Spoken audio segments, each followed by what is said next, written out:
asset ministry program is designed to exactly meet people where they're at, to give every single person the opportunity to hear the gospel, but also to love God and love people. Welcome back to the Investing with Purpose podcast, where we explore the intersection of success and significance. We discuss alternative investment options from our experience buying hundreds of millions of dollars worth of real estate, but most importantly, how we're using that business to impact people in a positive way to leave a legacy that matters. Let's get after it. Welcome back to the Investing with Purpose podcast. Today's going to be a little bit different.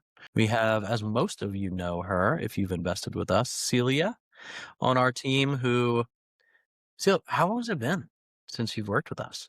Going on 8 years. 8 amazing years, which means we're in the year of 7, which biblically is perfection. And I can't imagine a better number to say your story on this podcast. So usually we talk to other investors that tell us their story about investing and things like that. But today we want to share with you Celia's story in the Integrity brand, what she is doing by spearheading some of our donor advised fund gifts in the past, and then now our asset ministry program. What does that look like to actually invest with purpose, with intention along the entire portfolio? How are we doing? What's the framework? What's the impact? How do you participate? So without further ado, let's get started. Celia, why don't you just give a brief introduction to the listeners that don't know you yet, and we'll go from there. Sounds good. Thanks, Steven. Well, hi, everyone. Thanks for joining us today on the podcast. My name is Celia Szieber. I've been with Integrity Holdings Group for just about 8 years, and I am currently the Director of Investor Relations and also Asset Ministry. All right, so let's go back to before you joined IHG. What did life and work look like for you before coming to us? And then what kind of drew you in when you saw the ad for IHG in the beginning? Yeah. So let's go back. I've always been in the service industry. A little backstory. I actually started working at 12 years old, wiping down counters, typically on the boardwalk or in different restaurants, and then worked in restaurant industry, hospitality. When I turned 18 or 19 at the time, Dan, who is now my husband, he was getting involved in real estate, and he became, one of the top salesmen at 18, 19 years old. And I looked at him and I said, hey, maybe there's something to this real estate game. So I ended up studying for the real estate exam and ended up getting licensed. And that was over 20 years ago. Amazing. It seems like we all were like, I like real estate. It's tangible. I could see it. I could touch it. I could sell stuff. I could meet people. It really is a great industry. And then it's like, okay, what's next? Right. So what drew you into IHG first? And what did that look like when you first were looking for a new? Yeah, of course. So after many years of selling residential real estate, I also worked for a commercial broker who was also my mentor, went on to fix and flip, a few dozen properties over the course of 4 or 5 years. Like you and Travis, it was very transactional, hands-on, from ripping out, baseboards and toilets and cleaning. But then afterwards, I went more sales and administrative side. We moved down to Florida for a couple of years and kind of went back and forth between real estate and hospitality again.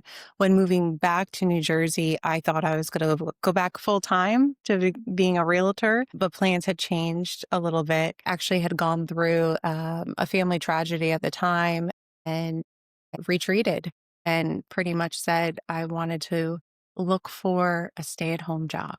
Just wanted to be at home. I saw the ad for Integrity Holdings Group, which, you guys at the time were in the residential space there in New Jersey. And it was actually to set appointments over the phone. And I said, perfect. I could work from home, still be in real estate, get to talk to people. And Travis, and the rest was history. Yeah. So I know you've shared this privately. It's okay to share it publicly. Your role here played a major part in your own personal transformation. Talk us through how that unfolded, right? When you were going to retreat and work from home, and then What happened? So growing up, I grew up in a CEO household, Christmas, Easter only. Yeah, we went to Sunday school when we were younger, but I never had a relationship with the Lord. Quite frankly, I didn't even know that that was a thing or that you could. So when I had retreated and was looking for the stay-at-home job and found you guys, there was a time where we used to meet for our Monday morning in person, and I started, going to the meetings, and then you had invited me to morning Bible study beforehand.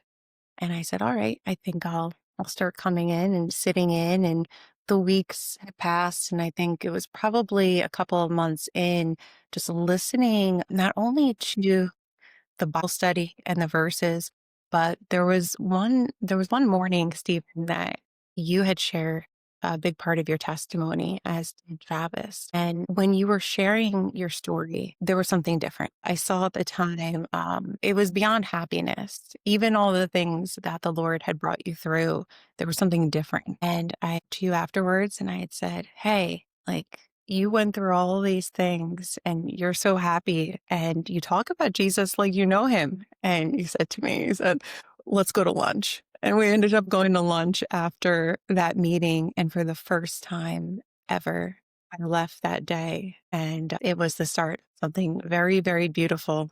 And even the following week, I ended up getting a postcard in my door to visit a church, but it was a car show. And I said, hey, I like cars.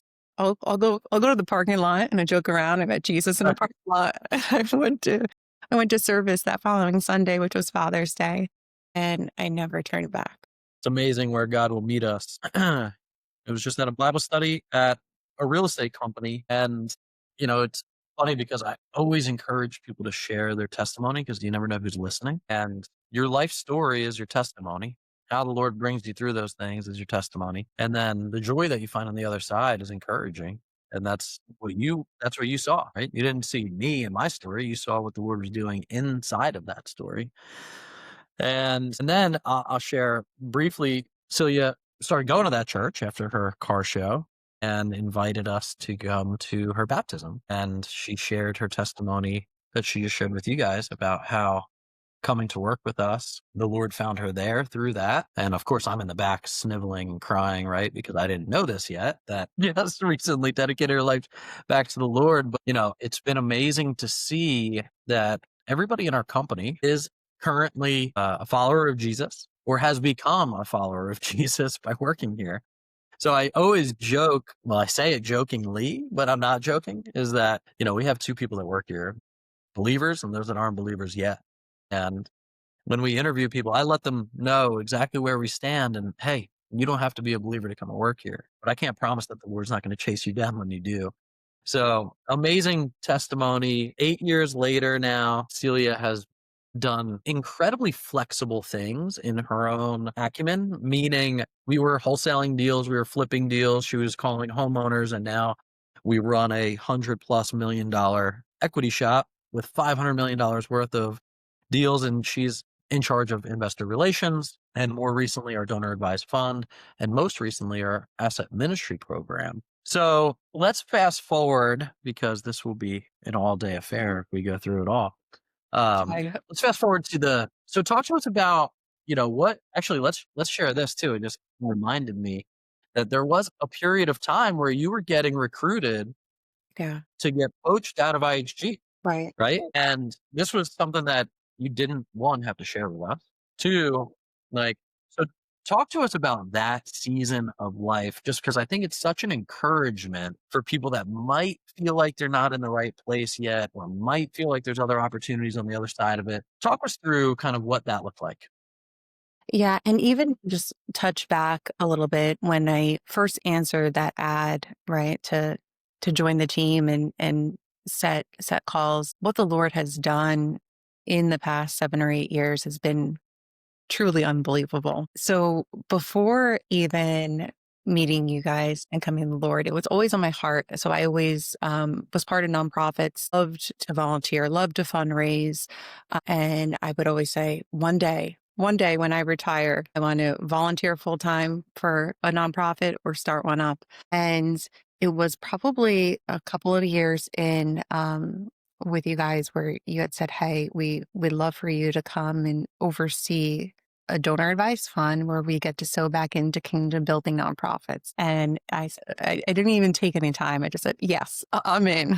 But around that time, just before, I was receiving unsolicited, offers for other jobs and these positions, hey, from the outside looking in, right, it made sense to go. But not once did I entertain, though I felt a need to share that with you and say, hey, this came along, but I don't. And I brought, even bringing those conversations to the Lord, He just continued to press on my heart to stay the course and was planting seeds of ministry. And, you know, I think I even shared with you shortly after that, I said, I think the Lord's calling me into, ministry. And it turned out this is what he has. And the asset ministry program shortly after was launched, you and Travis were already kind of having conversations in the background about it. And it was really to cross over not only to funding the kingdom building nonprofits, but now getting to be a blessing and bring that right into the communities where he has placed us and just love on our tenants and the communities. And just like he did with me and just like the Lord did with you, getting to meet people exactly where they're at, right in their own backyards and living rooms. Yeah. And we're going to get to that in a second, but I want the listeners to hear this. Because you're called to ministry doesn't mean you're called out of the marketplace. And for years, ever since my own salvation story, I knew that the Lord gifted me specifically for marketplace, but I had a heart towards ministry. And here's the disconnect. How do those things relate to each other? And I didn't know that they could. And some amazing mentors of mine have shown that, Billy Graham actually said before he died that the next move of the Holy Spirit was going to take place in the marketplace. And that's encouraging because somebody that's new to the church or getting asked to serve at church and constantly getting asked to do something inside of the church walls, I felt guilty. I felt like I should be doing more, that I should be serving in different ways. Because the church doesn't teach you that marketplace is ministry necessarily. Maybe your church is different if you're listening to this, but the churches that I was attending, right, were where I got fed and where I was learning about the Lord and study, but I didn't feel like I was serving the kingdom in marketplace. One thing that we never talk about is to fund the kingdom is to serve. And maybe the Lord has gifted you with serving inside of a marketplace ministry where you can impact bigger things because you can maybe buy $500 million worth of real estate instead of, serving in different ways. So one, that's encouraging, but two, what Celia said that I thought was really interesting was like the Lord was calling her to ministry. So now she has this internal battle, right? Of, well, I love this company and I love that the Lord found me here, but I feel like I have to go serve the kingdom.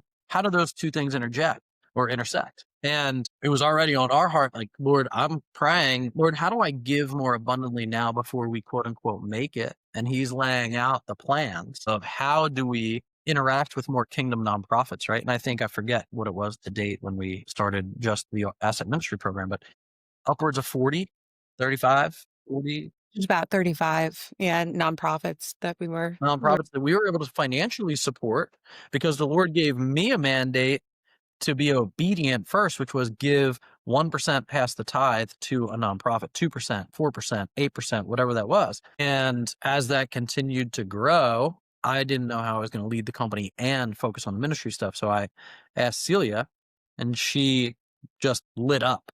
And a little did I know that the Lord was already calling her to do more ministry stuff. And she had this internal battle going on of, well, how do I do that with work and with my desire to be, well, now it's the same thing. Now your work is your ministry, right? it always has been. And then also, just the recognition of when she was being recruited outside of the business and her saying, I just heard the Lord say, stay the course. And, for us, I knew what that meant. Like she was going to just continue on with us, but there was real financial reward on the other side of it. There was other opportunities on the other side of it. And the Lord, not me, not Travis, kept her at IHG until the door opened, right? So she stayed obedient while we were still working on hearing from the Lord on what to open, right? And that that combination, I think, is what's so special, is that I wasn't trying to tell you to stay or go. You weren't looking for jobs, right? But there was these kind of these push pull things of, man, I want this. I know that the Lord gives me the desires of my heart. How's he going to do that inside this real estate company? And then we're like, oh, of course, we have to start a donor advised fund and we need somebody to run that. Celia was able to do that. So anyway, I just want to point out that sometimes you feel like the Lord's calling you to something and you think it's somewhere else, but it might not be. It might be right where you're at in a different way that he hasn't revealed yet. And that's where trust and faith come from. Is, Celia knew she wasn't called out of IHG yet, right? So she felt like there was this ministry thing, but she knew she was supposed to stay. And she didn't know how those two things were going to converge. And then the Lord did it, right? And it's just amazing to hear how he's used this business and who you are and your gifts and talents and kind of interwoven them into the DNA of investor relations and donor advised funds and now the asset ministry program, which we're going to dive into in a second. But I just love the testimony of, yes, the Lord meeting us where we're at, even when we don't know what that looks like, and just being able to trust him in all things, to know that he knows the desire of our hearts because he implanted it there. Of course he does. Do we trust him to walk it out? That's a whole different story altogether. And it doesn't look like the way that you think it's going to look on the other side. And, you often talk about growing in the grace of giving. And I think that not only the company is a testament of it, but if I could share a brief testimony on that, it was shortly after, starting off with you guys, probably a year or so in, the Lord was really placing on my heart to start tithing. Now I was giving beforehand, but giving sporadically. And I said, all right, I'm going to carve out a certain percentage of my income and begin that tithe. It was, my goodness, probably a week or two later, my next pay period. And I opened up my check and I think I called you. I don't think I called Try. I think there was a mistake in my paycheck. You know what the Lord did? I received a bonus 10 times the amount of that first tithe that I sowed into the church. Didn't say it to you at the time. I think it was a couple of weeks after. But I said, why did you give me that bonus? He said, we just thought you were doing a good job. That taught me was that there's blessing on the other side of it. The blessing wasn't the bonus. It wasn't the check. It was him, and just being seen and really stepping out into that next level of obedience with him. So I just want to thank you for that, for your obedience as well, as the Lord places those things on your heart. It's just every day he amazes Yeah. me. No, it's really cool.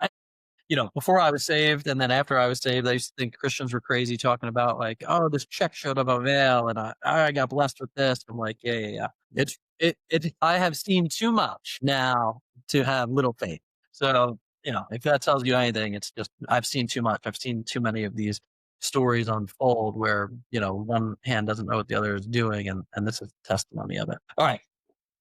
Well, for those listening who do not know, tell us, what is the asset ministry program in simple terms? Yeah. Very simply, the asset ministry program is designed to exactly meet people where they're at, to give every single person the opportunity to hear the gospel, but also to love God and love people. So we place what we call CARES team or ministry teams on site across the portfolio at all of the complexes. These are some of the first people that they're meeting upon moving in.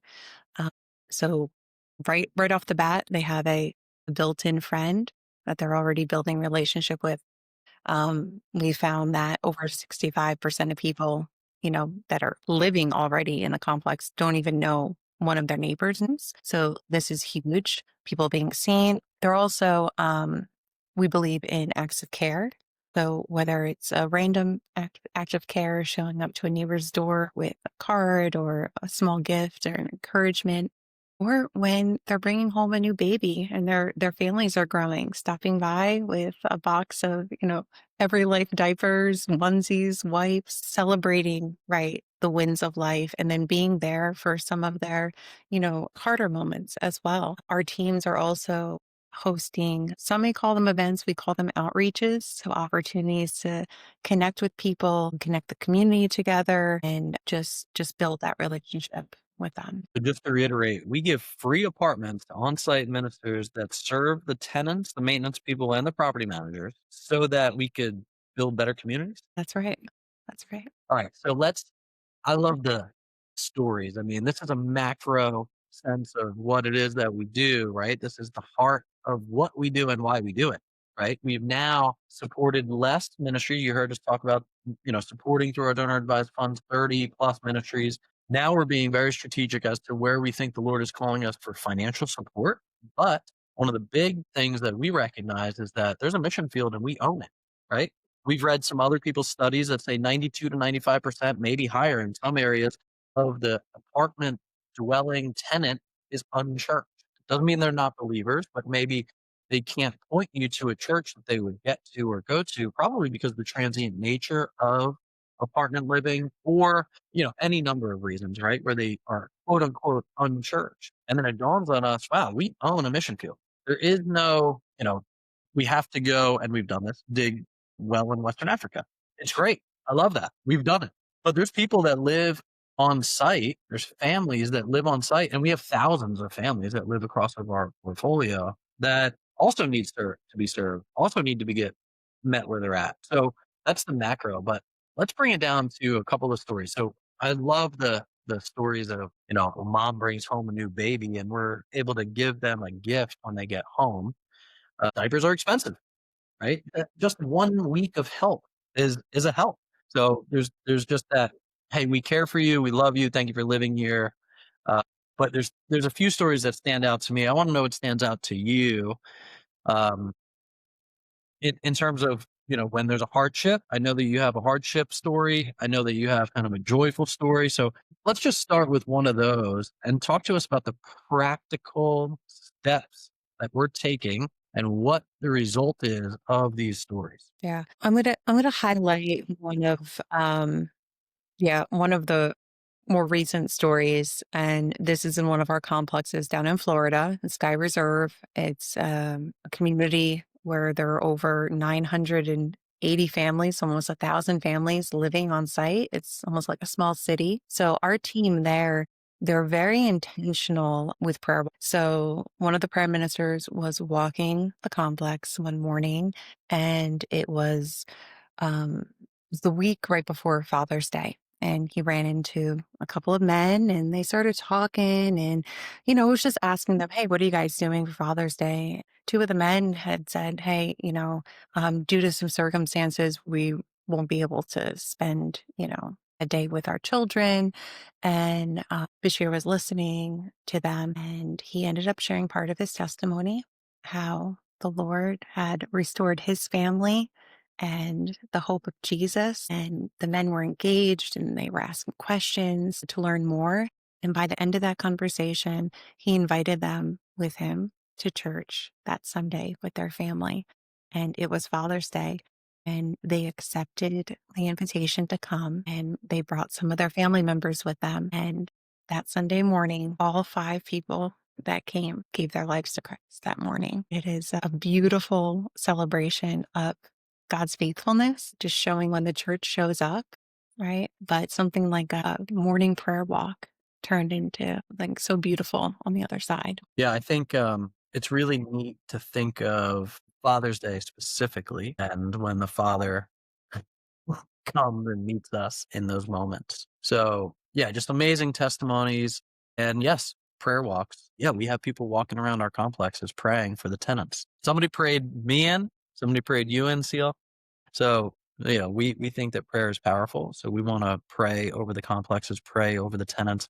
And these are the types of stories that come out of it. And yeah, it's just so exciting to see how the Lord continues to work in these circumstances, and what started with probably not a great feeling story, right? Like, oh, I can't spend time with my kids this Father's Day. And then we get to share with them and they come to church and that's amazing. All So right. So how about like a hardship? I know that we have had a few, hospital visits and things like that. So share one of those stories with us as well.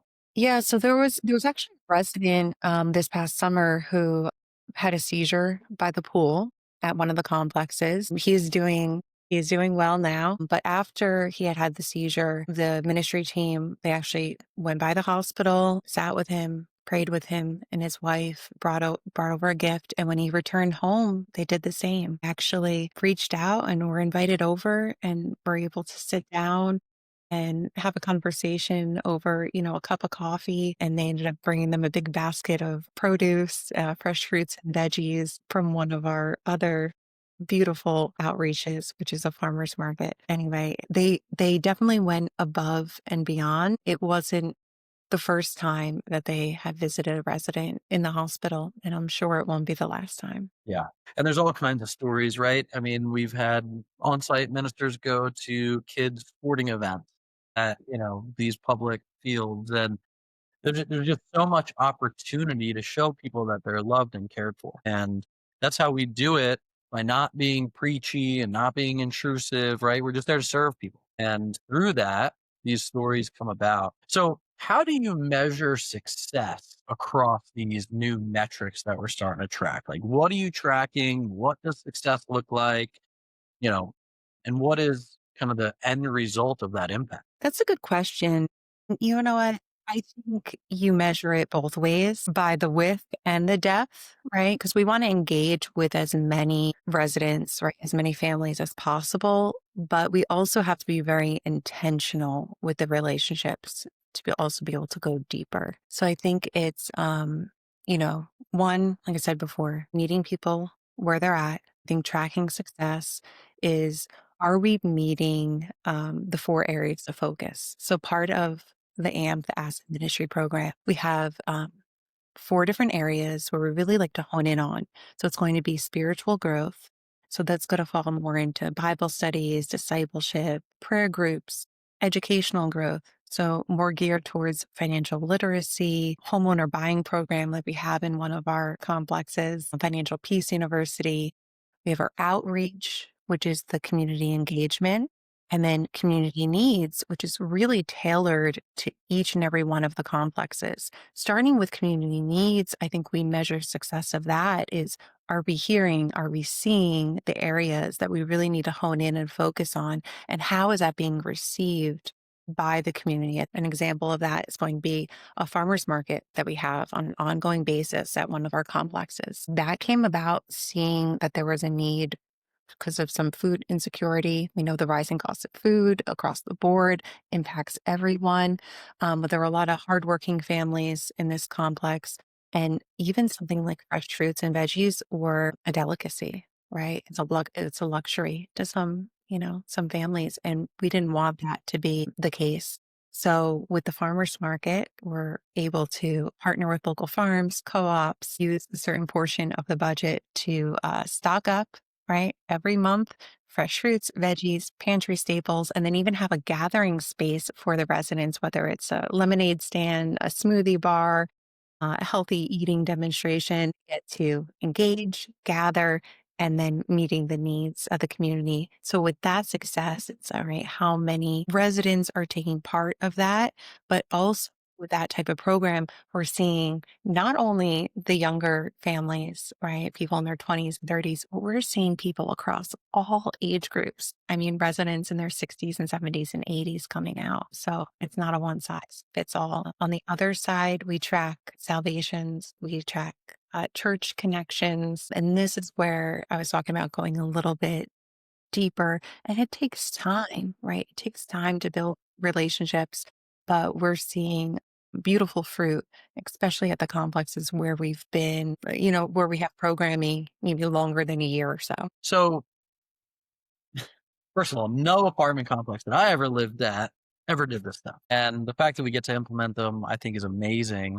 But talk to us a little bit about how the tenants react to these things. I mean, we see a lot of them on the Google review updates and stuff like that, but share for the audience, like, how are people reacting when they see these biweekly outreaches, these acts of care, these acts of service, church invitation? Like, there's a lot going on, and we know that it's not everybody, but there are people that are getting impacted. What's the feedback from the tenants that live there on, if this is a program that seems to be working or not. Yeah. In the beginning, right? So when most of our programs were established in the beginning, we had already owned the complex. Now just as it's part of underwriting, the asset ministry program is foundational. We start the programming when we close.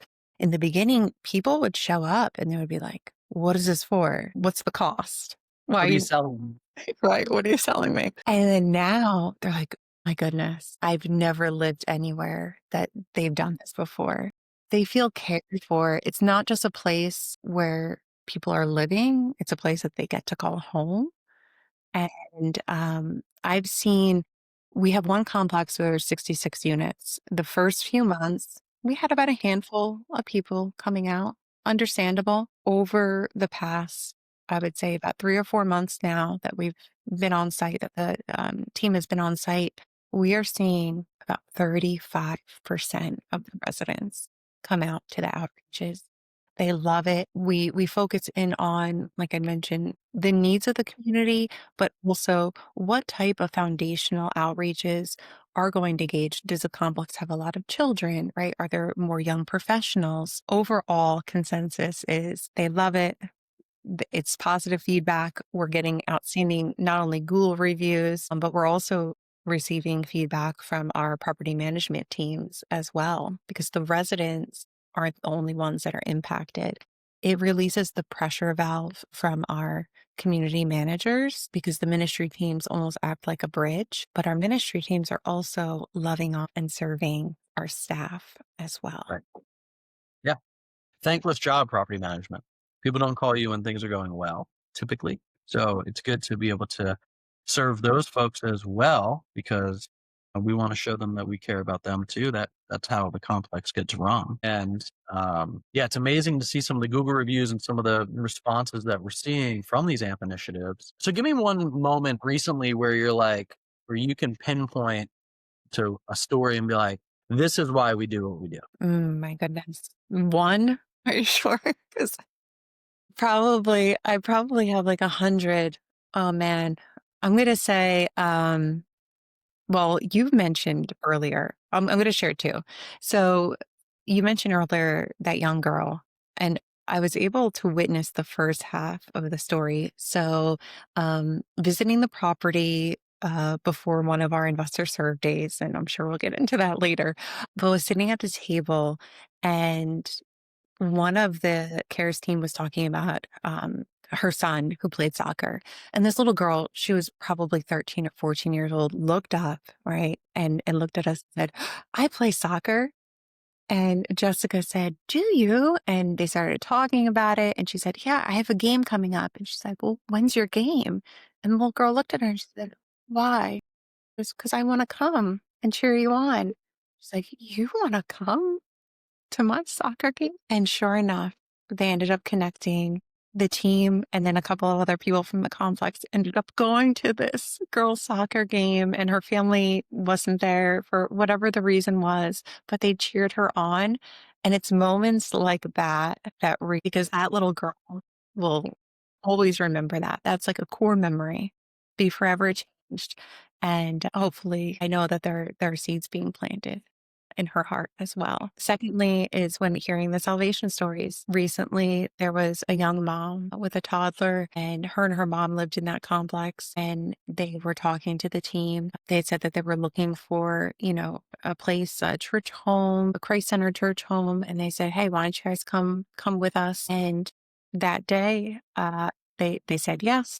They came that Sunday, and that Sunday, they both rededicated their lives to the Lord. And that's 3 generations right there at once, and future generations that'll be changed. Yeah, we always talk about temporal and eternal returns. And, that for us, the real estate's the why.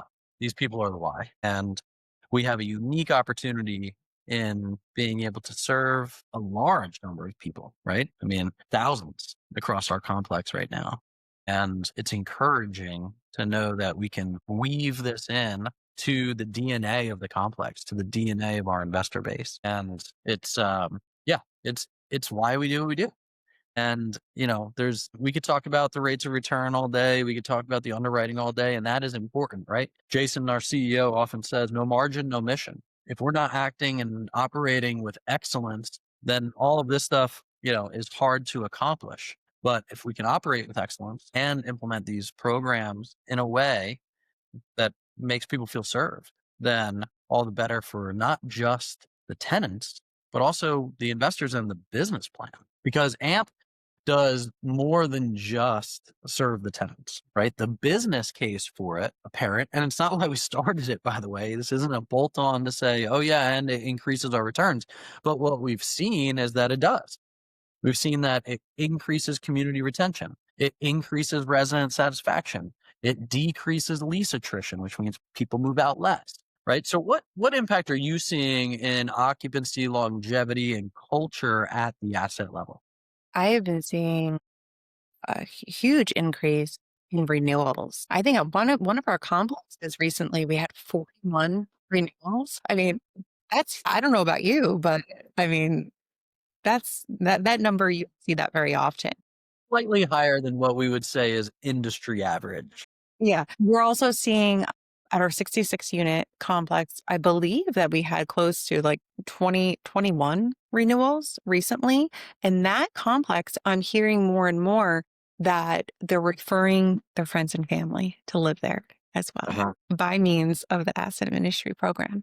And then occupancy. We have properties that we are seeing double digit increases in occupancy and physical occupancy. One other thing is three of our assets were at 100% collect. Two are 100% collection, and one is 99% collection rate. So 100% of the residents are paying on time. Is that industry average, Stephen? No, I think it's a little higher. Yeah, that's amazing. I think one of the biggest misconceptions too, and I've spoken to potential investors about this, is that the asset ministry program decreases return profile. And we have the metrics that prove otherwise, right? So if you're just an investor chasing great returns, this program works. If it works at the heart level for you as well as making an impact and being intentional about serving people and you want a great return, then, as we like to say, this is where your dollar gets to come to work twice, once for profit, once for purpose. And, it's been amazing to watch. And we're just getting started, right? I mean, really, you have been formulating this now for just over a year or so. Is that right? Right. About a year and a half. And there's all these different levers that get pulled. Man, we could work with farmers markets. We can get local churches to adopt our communities. Let's talk about how we can educate and tutor kids over the summer. Let's work with the Ramsey organization for Financial Peace University. But I mean, there's so many nonprofits that we can work with through this, right? There's so many levers. There we are. There's one that we work with for battered women and children. Is that right? That's right. We work closely with safe families, and we have a handful of families living on site at our properties. And what this is, it's we have a unit ready for children that are leaving violent situations.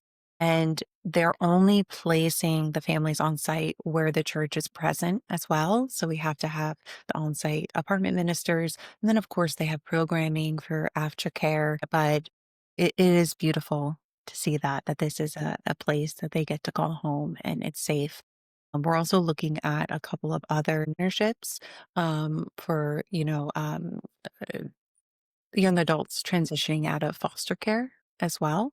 Stay tuned. Hopefully in 2026, we'll have some developments on that. And then, of course, the after school program, and then programs bringing in aspects of Financial Peace University and financial literacy. We already have CARES teams. She is certified in a Financial Peace University, and she's bringing everything from budgeting classes to, taxes, whatever the need is at the moment, being able to serve the residents in that way.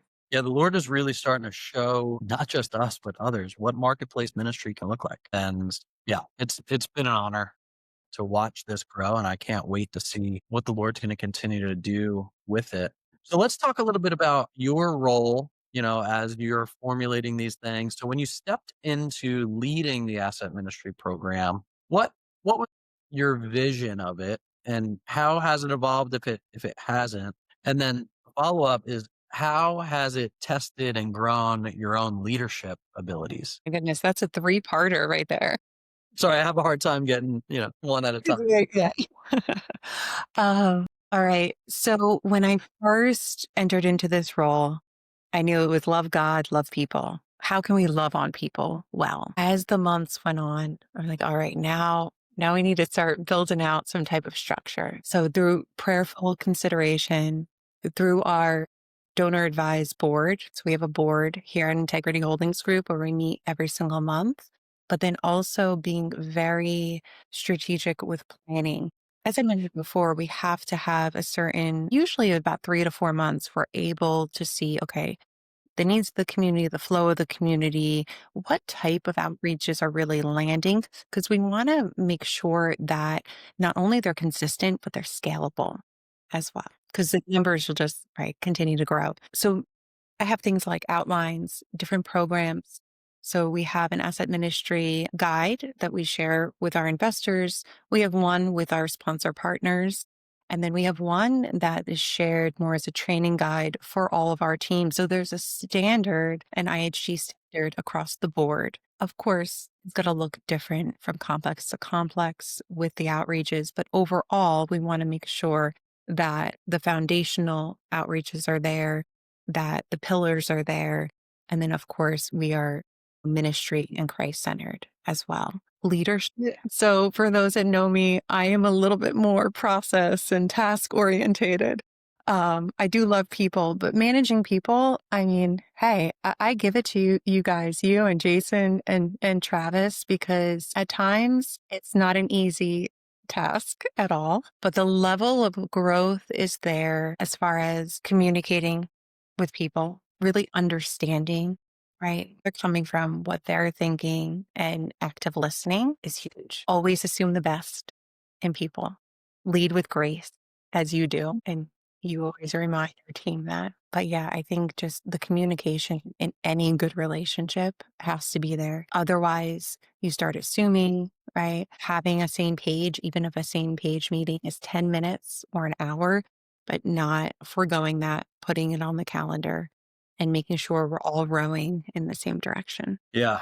I'm just looking for the total number of units that we have real quick. So I think we have just over 3,800 units currently and acquiring another 206 now. And, you know, for somebody who likes to control how things get done, right? I think all of us are a little bit of a control freak in different ways. How hard is it to create these systems and processes that you need to implement over a dozen plus properties with all different personalities, make it scalable and release some of the operational like day to day to other people because you're a process operations type minded person where like once you have the checklist of what needs to get done, it's, you know exactly how to get it done. Now you have to kind of let people make some mistakes. You have to come back and correct and gently guide and stuff. So that to me is leadership growth, but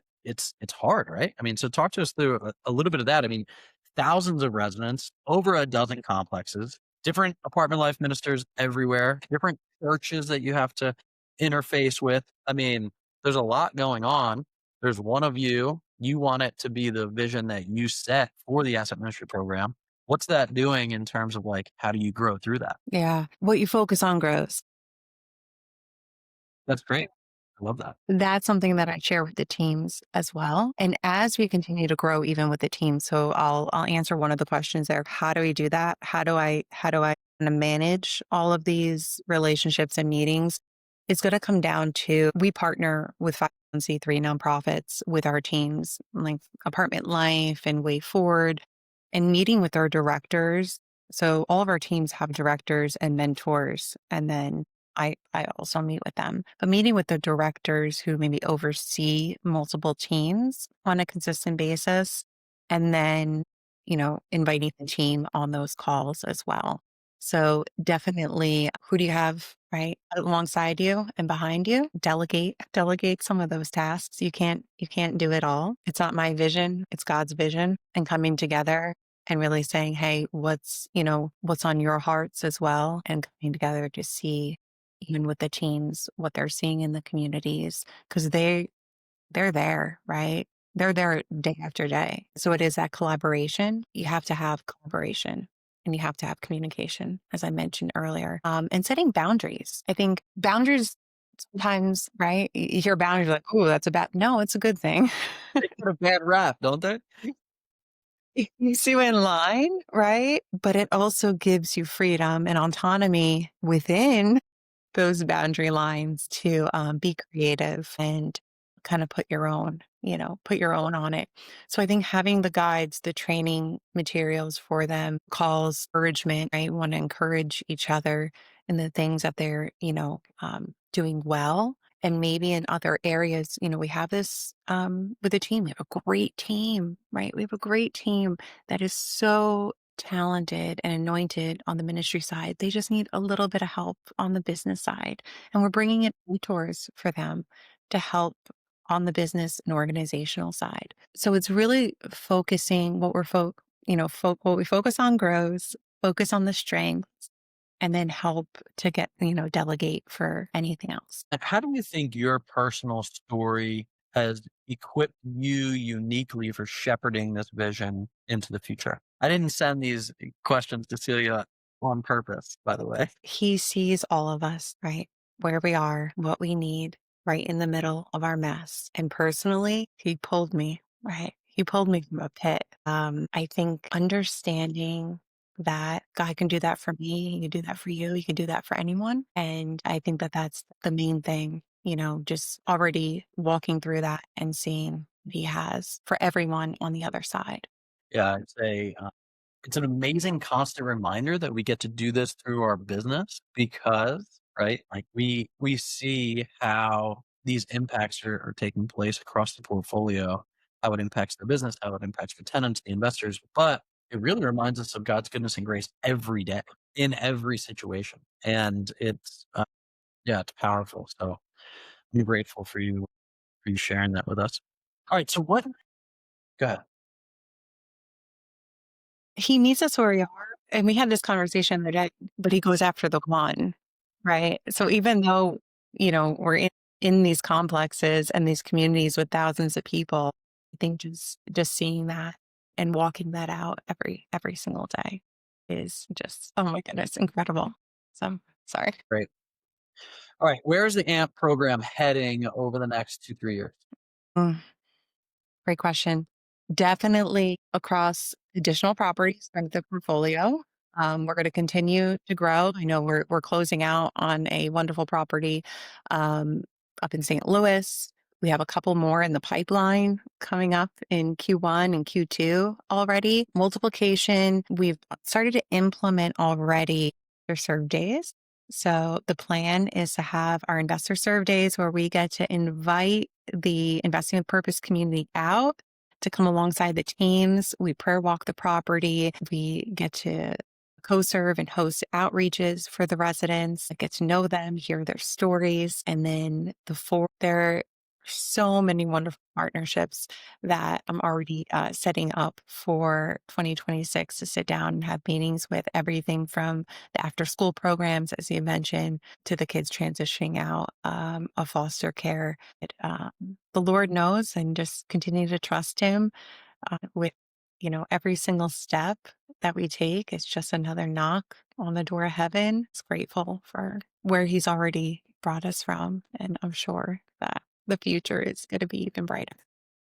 Yeah, I mean, I'm shocked at just what's happened over the last 18 months of implementation. And I know that the Lord will continue to grow and evolve it as we get into the multiple billions of dollars of assets, right? Which is where we're going. If you could speak directly to the investors and partners that we have, what do you want them to know about the impact that they are helping create Yeah. through their investment, through these ministry programs? You're part of it. Thank you. Thank you for being a part of it, because without you, this wouldn't be possible. I can't tell you how many times I'm on the calls with investors and they're thanking me or thanking you or, the team. First and foremost, God gets the glory, right? He is faithful, but it's they're just as much a part of it. And I don't care if you're $100,000 investor or $1 million investor, it's the same. So thank you for being part of Seeing Purpose. You got this for impacting lives in a greater way than you even know. Yeah, that's great. Yeah, thank you. If you've invested with us, if you're considering it, if impact and intentionality and purpose driven investing is valuable to you, then we want to talk to you. Go to investingwithpurpose.org, join the investor club, reach out to us directly. Let's close it out with this, deal. What does investing with purpose mean to you personally now? Investing with purpose means to me so much more than buying apartment buildings and financial gain. It's legacy, it's eternal, it's kingdom building. For me, this is not a job. It's never been a job. It's so much more than that. I love IHG. I love our investors. I love this company. Um, Investing with purpose embodies that. Yeah. It's evolved over time. You know, what I thought was, oh, we're just gonna be obedient and give some money away, to now what it's grown into and where it's gonna go. It's humbling. I think I say this a lot. God likes to leave no room for any confusion that it's me or that it's you, because he shows up and shows off in really big ways. So I'm just excited to see what he's gonna continue to do, and we hope that we can continue to serve him well, serve our investors well. But thank you so much for spending some time. We're going to make this a more regular conversation because there's so much going on. That's really the heart of the business. So, we can talk about market dynamics and underwriting and all of those things, and they're all super important. But for me, this is what gets us out of bed in the morning. This is what gets us through challenging times and if you've ever been in business, you know that there's challenges that come with every business. And your why better be stronger than the challenges that you're going to face while growing and scaling a business. And I don't know how it could be more purposeful and impactful for me. So thank you so much for being a part of it. I'm so grateful to God that he brought you to us. And I'm excited to see what it means to continue to invest with purpose inside of IHG. So if you're listening, you got value from this, would you do me a favor and share it, like, subscribe, and then head to investingwithpurpose.org and sign up so that you can hear more of these stories of love, life, salvation, impact, intentionality, and what is going on here at Integrity Holdings. Thanks for listening to the Investing with Purpose podcast.